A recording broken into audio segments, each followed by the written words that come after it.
பாருங்க, இந்த சின்ன பசங்க 2026 தேர்தலில் உங்கள் ஆட்சிக்கு முடிவுரை எழுதி.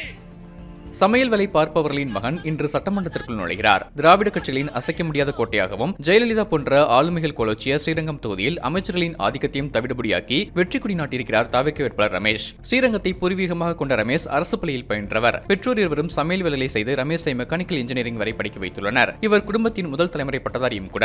2016 முதல் விஜய் மக்கள் இயக்கத்தில் இணைந்தவர். கடந்த 10 ஆண்டுகளில் பல நலத்திட்ட உதவிகளை செய்திருப்பதாக கூறப்படுகிறது.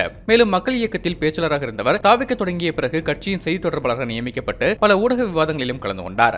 விஜயை கூத்தாடி என விமர்சித்த திமுகவினருக்கு உதயநிதி என சுதந்திர போராட்ட தியாகியா என யோசிக்காமல் பதிலடி கொடுத்தார். சத்துணவின் தரத்தை விமர்சிக்கும் வகையில் மேடையிலேயே முட்டையை காட்டி கவனம் ஈர்த்தார். துடிப்பான பேச்சாற்றலுக்கு சொந்தக்காரரான ரமேஷ் தற்போது ஊடகம் மற்றும் செய்தி தொடர்பு அணியின் மாநில ஒருங்கிணைப்பாளராக பொறுப்பு வகிக்கிறார். திராவிட கட்சிகளின் கோட்டையாக திகழ்ந்த ஸ்ரீரங்கம் தொகுதியில் களம் கண்ட ரமேஷ் அதிகார பலத்தையும் கடந்து சுமார் 1,03,235 வாக்குகள் பெற்று 33,590 வாக்குகள் வித்தியாசத்தில் வென்று காட்டியிருக்கிறார்.